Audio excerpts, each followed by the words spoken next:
Assalamualaikum warahmatullahi wabarakatuh.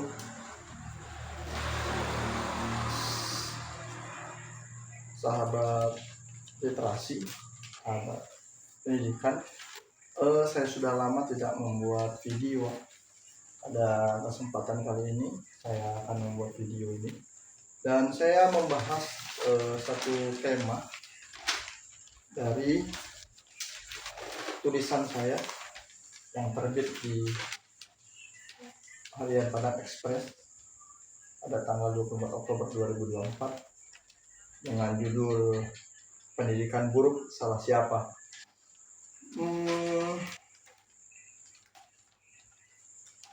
Tulisan ini idenya itu lahir dari ramainya komentar terhadap video sosial eksperimen yang dilakukan oleh konten kreator ada di beberapa media sosial, di mana dari eksperimen sosial tersebut didapati bahwa pelajar kita, terutama yang di sekolah atas atau SMA, itu lemah di dalam matematika dasar, juga lemah di dalam pengetahuan umum. Komennya riuh, ramai sekali, dan memang sudah seperti budaya kita itu suka mencari kambing hitam. Maka yang menjadi sasaran tembaknya adalah Menteri Pendidikan Nadiem Makarim. Kemudian kebijakannya menghapuskan UN dan melaksanakan kurikulum merdeka. Nah, tulisan ini mencoba untuk menjawab apakah Nadiem Makarim sepenuhnya patut untuk dipersalahkan dengan kondisi tersebut. Sebenarnya sebagai guru, saya sendiri tidak terkejut dengan hasil dari sosial eksperimen tersebut, karena sebagai orang yang berinteraksi setiap hari dengan siswa, saya memang menyadari terjadi kemunduran, dan itu juga tidak hanya saja yang merasakan, tapi guru-guru yang lain juga merasakan demikian. Hanya memang tidak berani menyimpulkannya, karena itu menuntut penelitian yang lebih luas dengan metode-metode pengukuran yang terpadu lah. Tapi kembali lagi tadi, apakah kemudian Menteri Pendidikan yang patut disalahkan, penghapusan UN, atau kurikulum merdeka yang mesti kita salahkan dalam permasalahan ini? Nah, saya dalam tulisan ini mencoba untuk objektif menilainya. Saya menilai bahwa tidak sepenuhnya benar, tidak sepenuhnya hal yang saya sebutkan tadi merupakan biang masalahnya, yang kerok dari masalahnya. Yang pertama, sebagai seorang konduktor, sebagai seorang dirijen, memang betul Menteri Pendidikan adalah orang yang patut kita salahkan. Apa? Karena irama itu tidak berjalan. Tapi tidak sepenuhnya, karena seorang dirijen akan bergantung kepada anggota musiknya, pemain musiknya. Dia tidak sendirian. Baik, satu-satu mungkin yang saya jawab. Yang pertama, saya mau mulai dari UN dulu. Apakah UN menjadi yang masalah? Penghapusan UN menjadi yang masalah? Nah, ini menarik. Ternyata anak SMA sekarang, mereka adalah siswa yang melewati UN ketika sekolah dasar, terutama yang kelas 12. Nah, sosial eksperimen yang saya sebutkan tadi itu menilai atau mengukur kemampuan berhitung atau matematika dasar siswa SMA. Kemampuan berhitung dasar itu seharusnya sudah selesai di tingkat SD. Artinya masalah ini bukan masalah di tingkat SMA, tetapi masalah di tingkat SD ketika dahulu mereka belajar di sekolah dasar.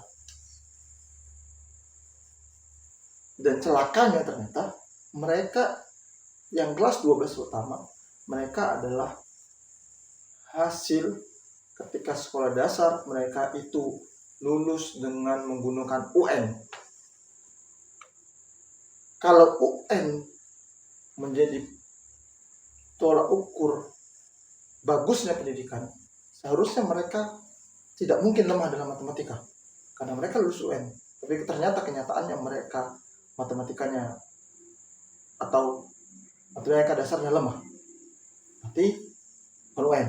Itu yang pertama. Yang kedua, kemampuan membaca tadi itu ada pada kemampuan membaca berhitung dasar, dan pengetahuan itu ada pada tingkat sekolah dasar.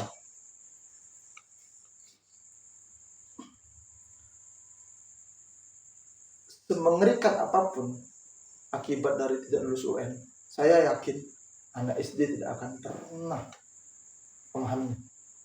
Mau tinggal kelas katanya, mau tidak naik kelas, tidak lulus, saya yakin mereka tidak akan memahami hal tersebut. Bagi mereka ya bermain saja. Jadi tidak ada kaitan juga dengan UN. Maka jawabannya bukan UN yang menjadi pangkal permasalahan lemahnya. Ketiadaan UN bukan menjadi pangkal permasalahan lemahnya matematika dasar anak SMA sekarang. Karena dahulu toh mereka juga UN. Itu yang pertama tentang UN. Yang kedua tentang kurikulum merdeka. Apakah kurikulum merdeka yang menyebabkan mereka itu lemah dalam matematika dasar, membaca, pengetahuan umum?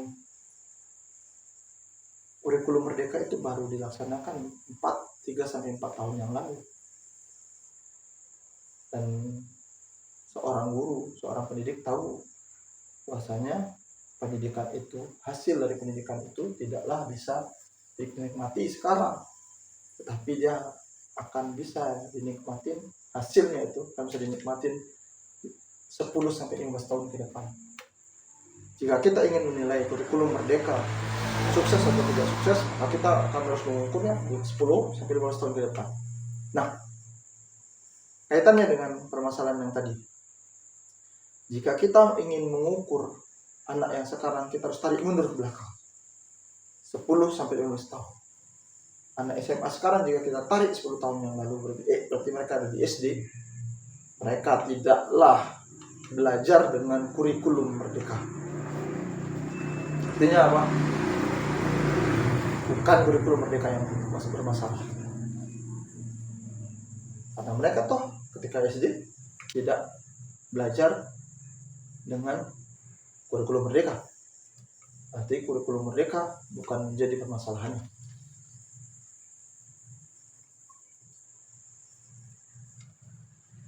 Jika kita membahas tentang berhitung dan membaca dasar tadi, maka dua permasalahan tadi sudah terjawab, bahwa ketiadaan UN dan kurikulum merdeka bukanlah menjadi pangkal masalah lemahnya kemampuan matematika dasar dan membaca siswa SMA sekarang.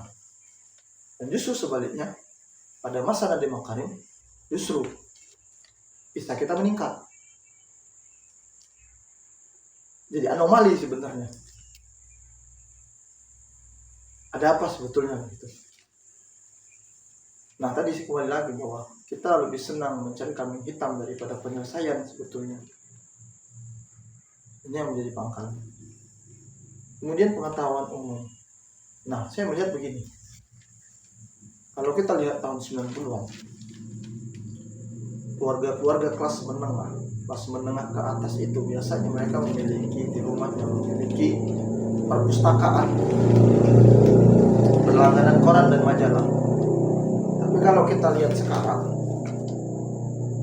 itu menjadi jarang. berapa persen sih rumah tangga yang memiliki koleksi buku atau perpustakaan mini di rumah? Saya pikir itu menurun sekali. Ini sebetulnya menjadi permasalahan kenapa turunnya pengetahuan umum siswa kita. Kemudian kita tidak bisa menafikan permasalahan dari permasalahan urban. Orang tua yang dengan meningkatnya kebutuhan kehidupan pada masa ini, kebanyakan itu yang bekerja itu bukan hanya ayah saja tapi ibu, sehingga anak-anak memang kurang perhatian. Jika seorang anak tidak bisa membaca, maka sebenarnya yang lebih mengerti adalah orang tuanya. Orang tua bisa komplain kepada sekolah kenapa anaknya tidak bisa membaca, dan jika sekolah memang menetapkan standar lulusan, maka orang tua harusnya bisa menuntut kepada pihak sekolah kenapa anaknya tidak lulus dengan standar yang memang sudah dijanjikan di awal. Mungkin bisa saja orang tua siswa itu mengadu kepada YLKI sebagai konsumen kan. Kemudian juga saya harus mengkritisi tentang komite sekolah. Komite sekolah itu hanya sering hadir di dalam menentukan sumbangan pendidikan, tapi tidak pernah hadir di dalam permasalahan sekolah. Guru yang mungkin tidak sesuai dengan kualifikasi pendidikan atau yang lainnya. Nah, ini pengawasan. Dan kemudian kalau kita kambing hitamkan Menteri Pendidikan, kenapa kita tidak mengkambing hitamkan juga pengawas sekolah? Apa kerjanya? Kemudian ada lembaga penjamin mutu. Bagaimana bisa ada anak yang lulus daripada sekolah dasar tidak mampu membaca dengan baik atau berhitung matematika dasar dengan tidak baik juga? Ini juga sebetulnya harus turut kita persalahkan sebetulnya. Jadi kenapa penting? Hari ini menteri berganti, kurikulum kemungkinan juga akan berganti. Kalau kemudian itu yang terus kami hitamkan, maka saya yakin pendidikan kita tidak akan pernah maju ke depannya. Jadi perlu memang bagaimana untuk mencari akar masalah yang sebenarnya, bukan hanya sekedar mencari kambing hitam dan yang mengganti-ganti tanpa pertimbangan yang matang. Jadi semuanya harus kita pikirkan dengan matang baru kita laksanakan, karena untuk masa depan bangsa itu tidak boleh coba-coba sebenarnya, tapi kita harus ada kepastian di situ, ada langkah yang pasti itu untuk bisa mewujudkan Indonesia Emas 2045. Mungkin cukup video ini. Assalamualaikum warahmatullahi wabarakatuh.